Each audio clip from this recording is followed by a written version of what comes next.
નમસ્કાર મિત્રો, સ્વાગત છે આપણું ગુજ્જુ લો ચેનલમાં। આજે આપણે વાત કરીશું એક કાયદા વિશે જે સામાન્ય માણસ પણ સરકાર પાસેથી માહિતી માંગી શકે છે। માહિતીનો અધિકાર આરટીઆઈ, રાइट टू इंफॉर्मेशन। मैं क्यों बताऊं? वाई?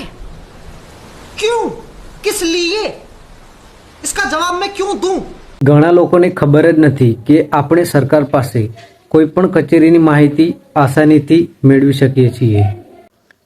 આજે હું વાત કરવાનો છું આરટીઆઈ વિશે, કેવી રીતે થાય અને એના કાયદા શું છે। આરટીઆઈ એટલે કે રાઇટ ઇન્ફોર્મેશન એક્ટ 2005।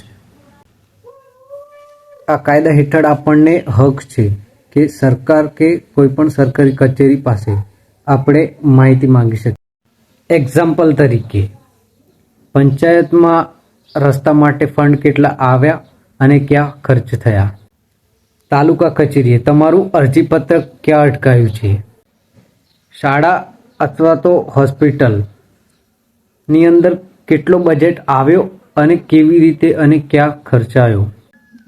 આ બધું પૂછવાનો હક આપણને આરટીઆઈ આપે છે। કચેરીમાં અથવા તો પંચાયતમાં થયેલ ખર્ચો, યોજનામાં થયેલ ખર્ચો, ભરતીની પ્રક્રિયાઓ, ફાઇલ કયા સ્ટેજ પર છે, આ તે જણાવ્યા પ્રમાણે એ બાબતની માહિતી મેળવી શકો છો।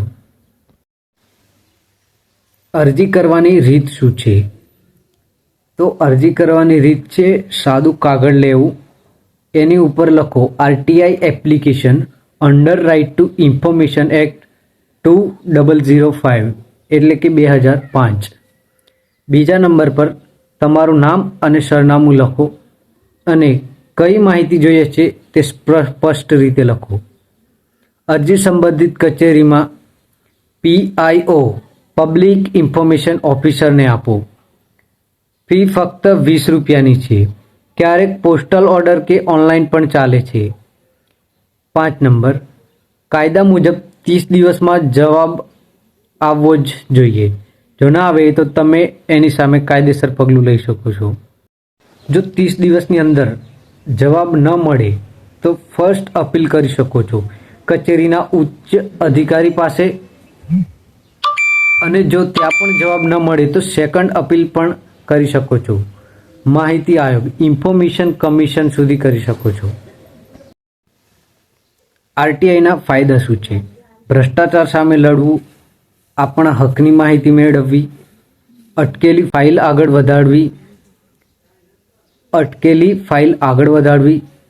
સરકાર કેવી રીતે કામ કરે છે તેની ખબર રાખવા માટે। આરટીઆઈ કાયદો એટલે કે સામાન્ય નાગરિકની શક્તિશાળી હથિયાર। खत्म, bye bye, tata, good bye, गया।